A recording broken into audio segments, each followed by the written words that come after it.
Well, y'all, I honestly hoped that I'd never have to make a video like this. It's really unfortunate. But before I show y'all the truck and the damage, hi, how's it going? My name is Jesse. And me and my wife are the proud owners of IDI Legends, and we do 6.5 stuff. We also sell merch as far as any of the IDI engines go. But if you know my truck and you are familiar with my Instagram and the videos that I make, of course you have seen this truck. You guys have grown to know this truck quite a bit. And the unfortunate happened today. So I was on my way to work, and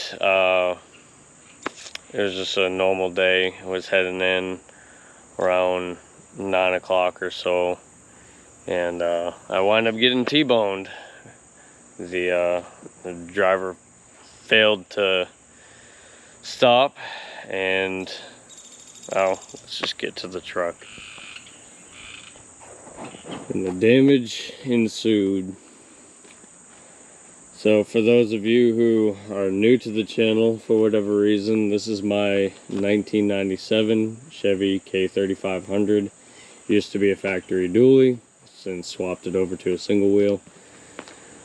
But she's done for.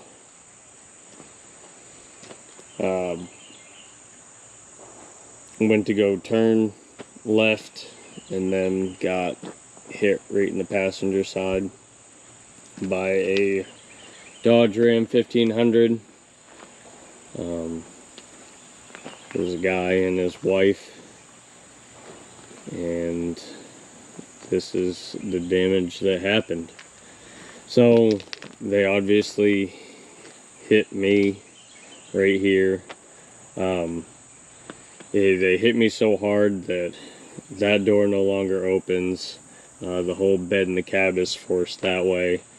The rear axle is no longer sitting on the guide bolts for the leaf spring. So this whole axle is moved back on this side. And the real unfortunate thing is they hit the frame.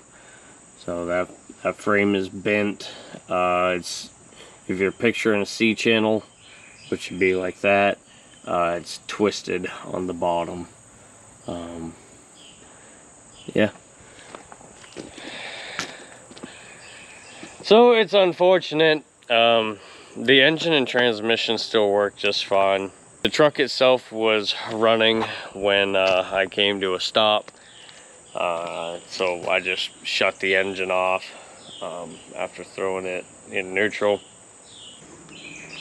So here's over on the driver's side, the axle is still held in by the center bolt over on this side, and you can see that that axle's kind of going that way.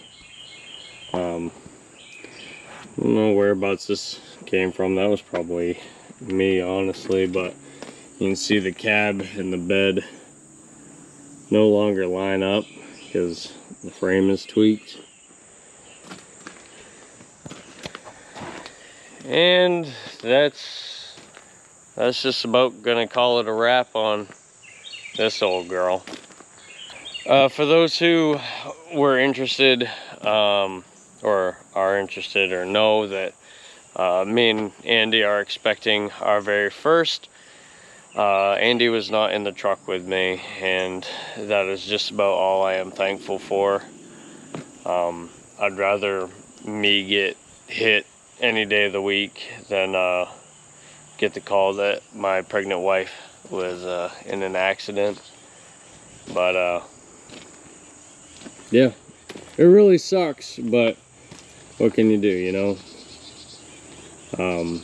There is a little bit of light at the end of this tunnel.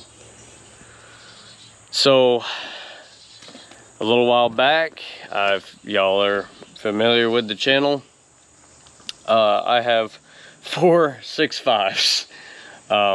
My 97, the wife's 95 dually. I also have a 95 extended cab long bed 2500, K2500, and a 97 crew cab long bed factory single wheel.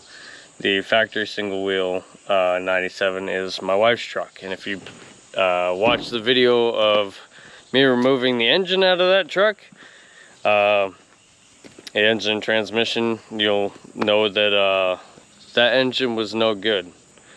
And I have no idea if that transmission is good in that one, but this one still has a good engine, and I know it has a good transmission. So I think once we figure everything out with insurance and stuff, the other 97 crew cab will be up and running fairly shortly. Obviously I need 2 vehicles, and the crew cab makes the most sense. Can't do anything with this one because it's basically parts at this point. So I will have more videos soon to come. Sorry this isn't at the regular pace of my videos. This was 9 o'clock this morning. It's now 6:30 in the afternoon. You know, I'm still in a little bit of disbelief. I almost wish it was a dream, but I know it's not. So it's just unfortunate, and I'm a little down in the dumps about it, but you know, such is life, and life goes on, and the only thing you can do is move forward. So the light at the end of the tunnel would be get the other crew cab fixed and running and up to where Andy wants it and where it needs to be for baby on the way. So saw the Facebook post that Andy had made about the accident this morning. Thank you all so much for the positive words that you guys have said on there. I'm fine. The only thing that I got was when the accident happened, my right knee got jammed into the dash pretty good. So just a bruise, nothing bad. The other 2 were that were in the accident were up and walking.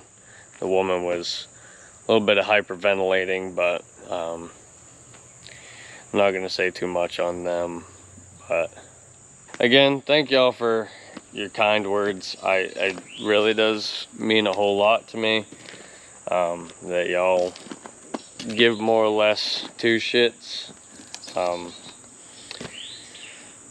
I'll let insurance deal with this, see what comes of it, and then once everything's all figured out, I'm going to start ripping this one apart so the heart and the transmission can live on in the other crew cab. So that's a plus.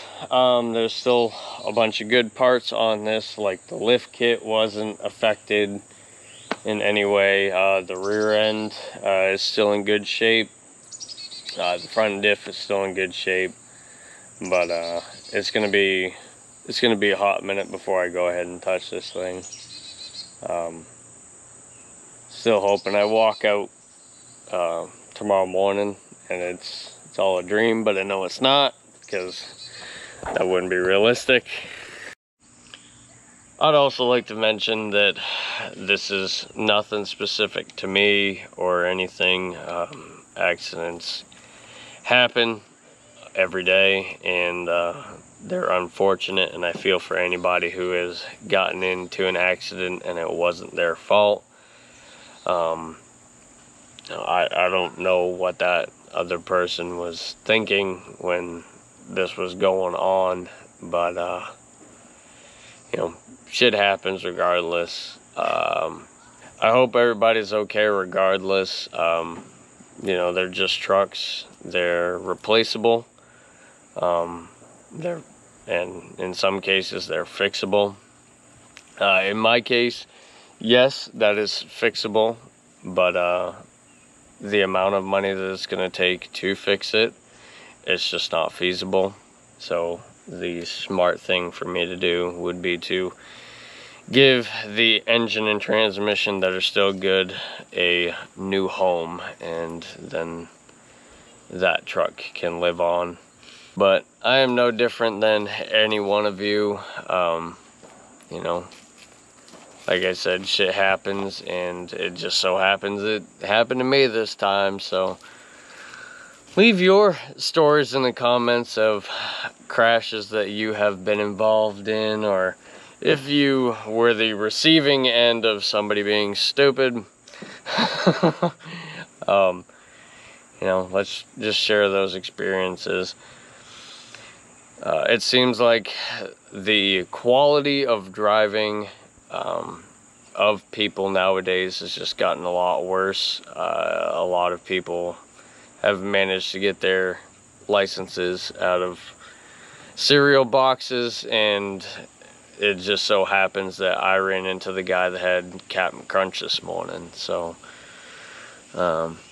nevertheless, I can make jokes of my misfortune all day, but the fact of the matter is the truck did its job. There's a reason why I own big trucks. There's a reason why I build my trucks the way that I do, and there's a reason why I don't particularly like little small cars, or at least I don't like owning or driving. I feel very unsafe in them, because if that was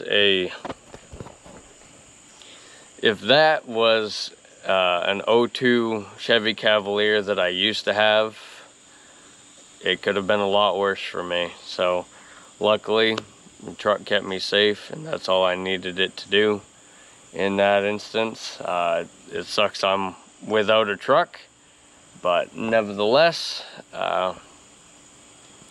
we'll make it work. So I guess moral of the story is that no matter what happens, I still got my family, I still got my happy puppies, and I'm okay.